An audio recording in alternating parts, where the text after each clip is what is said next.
Hi, Grandma here, and I am reading Ben and Me by Robert Lawson, and I'm on chapter 12.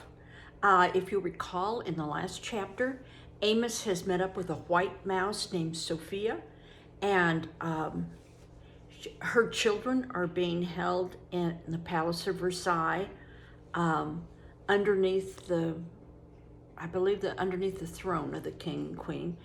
Her husband has gone to Philadelphia, and Amos has vowed to help her release her children, and so they can go to Philadelphia. Plans.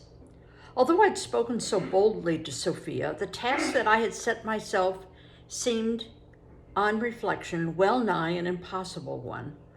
For one mouse to defy the entire court of France, rescue 7 captive children from beneath the very throne of the queen, and then transport them and their mother to America appeared to be more than even I could accomplish. But events played into my hands.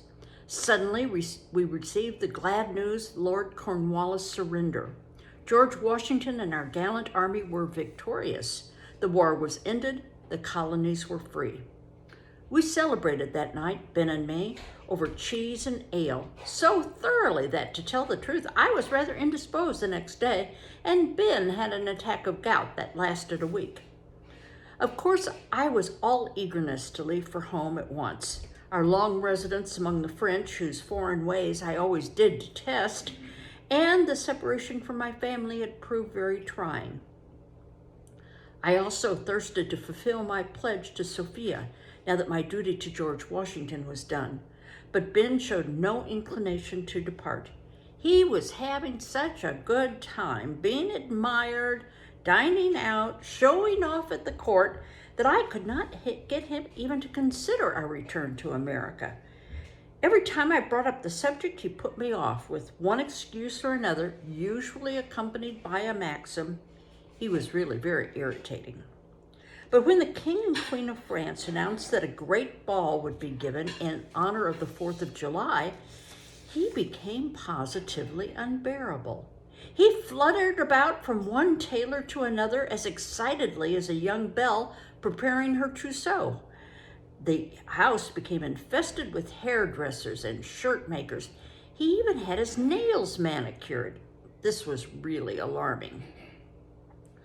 Worry and irritation over his behavior must have sharpened my wits, for I soon conceived a plan that promised to solve all our problems. Completely washing my hands of Ben and his ridiculous antics, I plunged into my preparations with intense energy. Calling together all the peasant mice of Passy, where we lived, I told them the story of Sophia's wrongs and revealed the details of my plan. With one voice, they promised their support. They were a rather stupid, timid lot, but being downtrodden and half-starved, they naturally hated the aristocrats of Versailles. Next, I visited several of the embassies, where in the course of my spying activities, I had made many acquaintances. The Russian mice were wild, uncouth fellows, but terrible fighters, and always ready for a fray. They answered my plea for aid with enthusiastic shouts. The Swedes were next. Stalwart, steady, powerful warriors, I counted on them greatly and was overjoyed when, after soberly considering my speech, they promised their assistance. I also managed to enlist the services of a few Italian and Spanish mice, but knowing their erratic temperaments, did not count on them greatly. I placed my main reliance on the Swedes and the Russians. How I longed for Red Jefferson, how invaluable his inflaming speech, his inspiring leadership would be at such a moment. My joy knew no bounds. When Ben announced at dinner that Mr. Thomas Jefferson was arriving in Paris that night, surely Red would be with him. "Mr. Jefferson is to be America's first ambassador to France," said Ben rather sadly, "and I suppose will no longer be necessary here."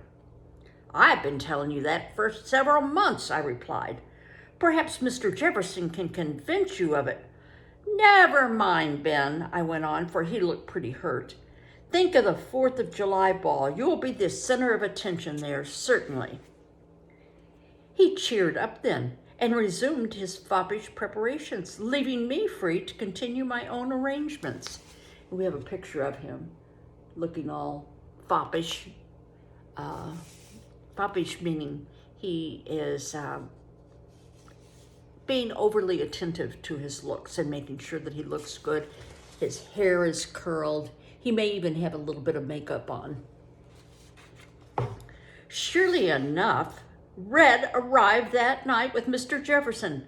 Fiery and rebellious as ever, he fell in with my plans at once. He fairly boiled with rage when I recounted the tale of Sophia's wrongs at the hands of the palace crew. Patricians, he snorted, aristocrats, oppressors, despots and vultures, liberty and justice. Amos, tell me your plan. When do we strike? Together we went over every detail of my preparations. Red approved of all that I had done and had several excellent suggestions of his own. Our forces, Amos, he said, are weak for such an undertaking. The white mice of Versailles are known to number many hundreds, perhaps thousands. Pampered fops though they are, there are many skilled swordsmen among them. Your Russians and Swedes are good, but few in number. The peasant mice of Posse are uncertain, prone to panic. What would I not give for a handful of good, true blue Yankees? A really brilliant thought struck me. John Paul Jones, I shouted. His fleet is at the port of Lorient. His shipwrats are the greatest fighters in the world.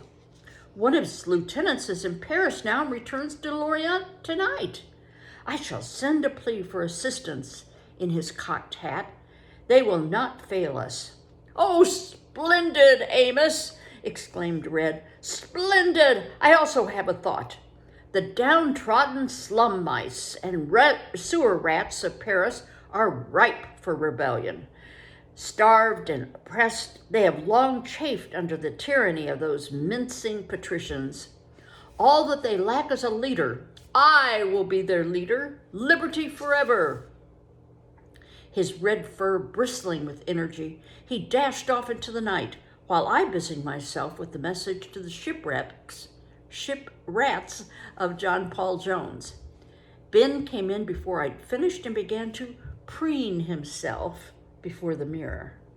A delightful evening, Amos, delightful. You really should have been along. Charming people, witty conversation.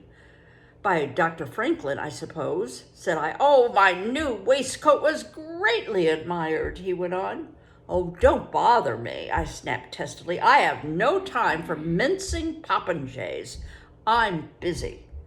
Busy? He asked. Why, Amos, this is the time of peace, the time to cultivate the finer things of life. The war is over.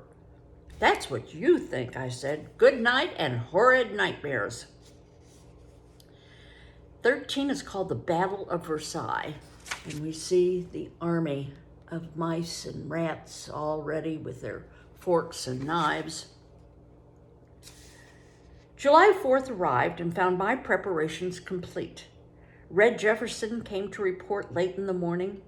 His disheveled fur and red-rimmed eyes indicated sleepless nights of effort, but he was, as always, brimful of energy and enthusiasm. All is in readiness, Amos, he said. The sewers are in a turmoil. Revolution and liberty fill the air. Vengeance is on every tongue. I can scarce restrain their ardor. Well, see that you do, I said. One false move would ruin everything. Remember now, the third south window of the throne room. Here is your map of the palace grounds. The night will be warm and all windows up.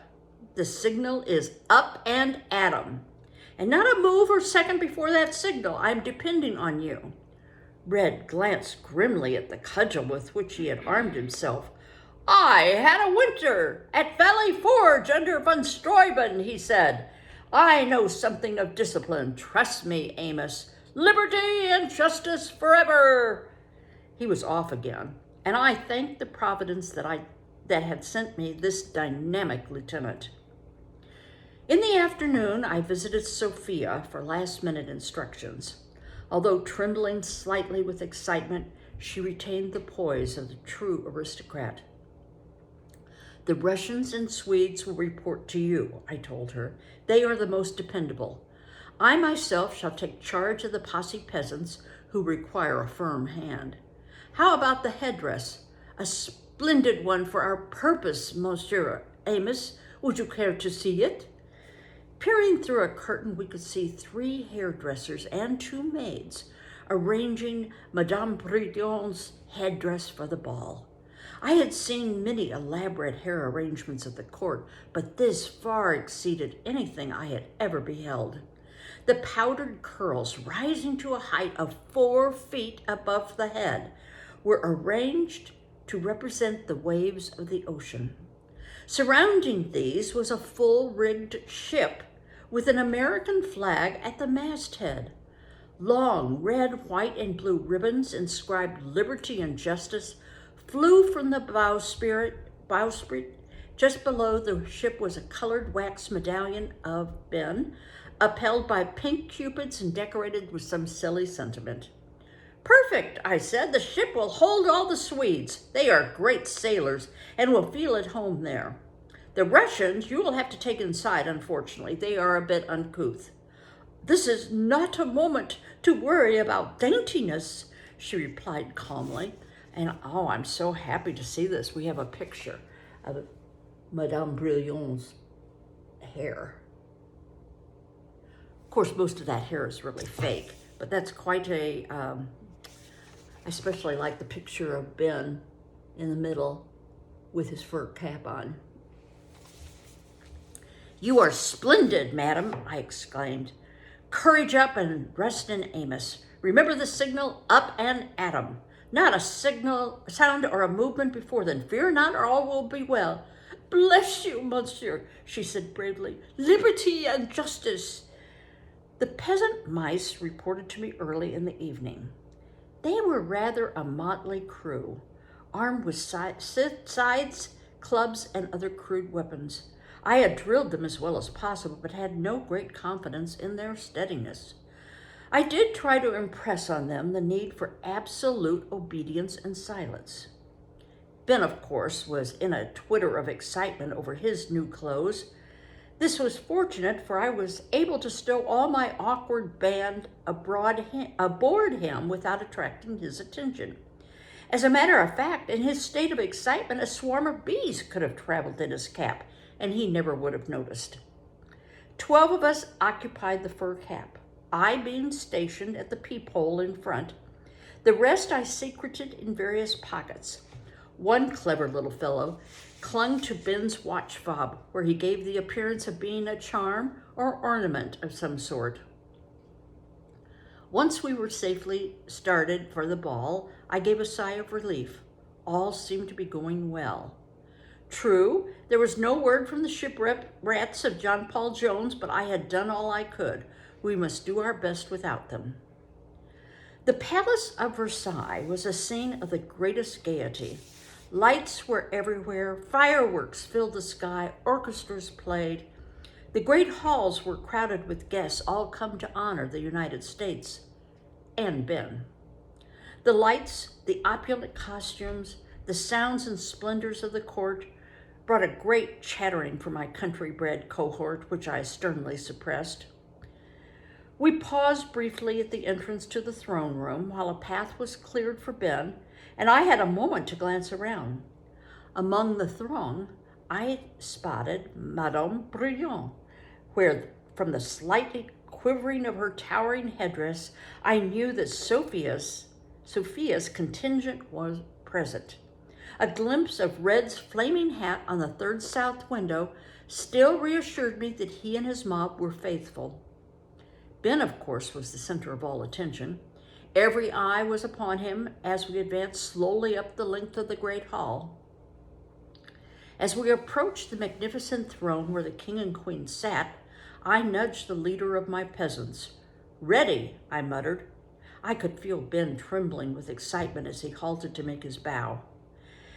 At that tense moment, I leaned from the peephole and shouted in my loudest tones the agreed signal, up and at 'em. Ben fairly dripped mice. My peasant regiment swarmed from his coat, his hat, his waistcoat, forming in company front at his feet. As I had trained them, they charged toward the Queen's throne. A scene of the wildest confusion followed. The Queen and 27 of her courtiers promptly fainted. The King, pale and trembling, rose from his throne, rushed toward the window, only to be met by Red and his shrieking rabble of slum mice and sewer rats. Thereupon, the King also fainted, was rather badly trampled by the fleeing ladies of the court. And I'll show you a picture.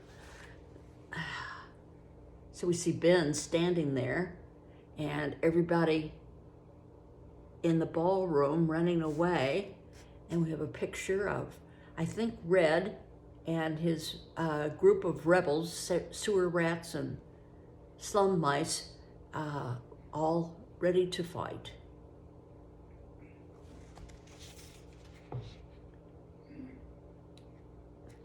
The white mice of the palace guard, although taken by surprise, soon rallied, driving back the first charge of my undisciplined peasants.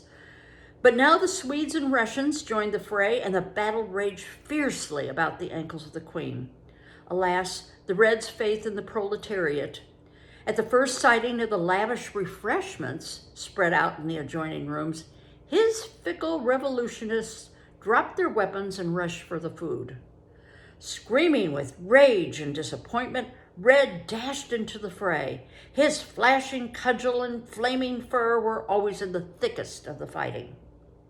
One by one, the peasants at Passe deserted and joined in demolishing the refreshments. The Swedes and the Russians, led by the intrepid Red, battled doggedly, but the tide was turning against them. From every corridor of the palace came swarms of white mice to reinforce the ranks of the enemy. Inch by inch, we were being forced back from our goal, the cell where Sophia's children lay.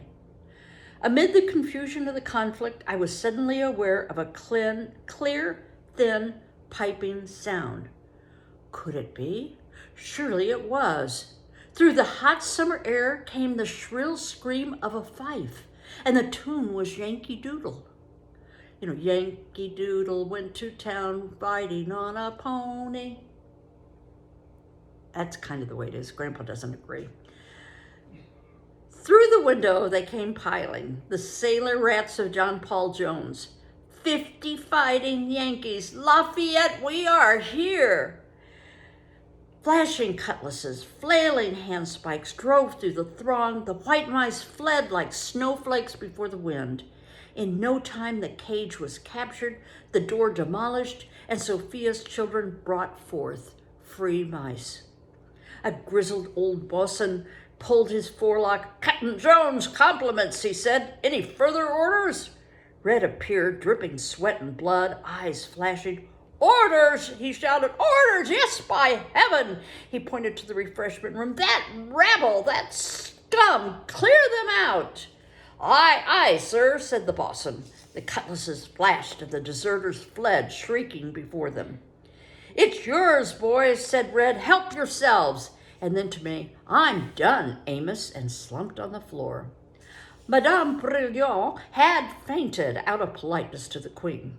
We rescued Sophia from the wreckage of the headdress, and it did my heart good to see her joyous reunion with the 7 children. Poor Ben looked perfectly dazed. He stood alone in the center of a large empty space. Everyone had crowded away from him as though they were infected with the plague. The king, by now recovered, was conferring with a group of his generals, all of whom were darting angry glances at Ben. I began to fear for his safety. With Sophia's assistance, I managed to get the half-conscious Red into the fur cap. Then Sophia and her happy brood climbed aboard. "Ben," I suggested, "don't you think we'd best be getting home? You seem to have lost a great deal of your popularity." We left by a rear door, still shunned by all present. As we passed the refreshment room, Sophia and the children waved happily to their rescuers, who were boisterously celebrating the victory. The grizzled bosun led them in the 3 hearty cheers, and we left the palace with a roaring chorus of "A Yankee ship and a Yankee skipper" ringing in our ears. "The French, Ben," I said, "they are a fickle people. One moment you're a hero, and the next an outcast. When do we sail for home?" He seemed still in a daze. "I don't know, Amos," he said uncertainly. "Whenever you say, I guess." All right, so I have a feeling they are on their way home, and it seems like Ben is going to be celebrated again. Okay, thanks for staying with me, and I'll see you next time. Bye-bye.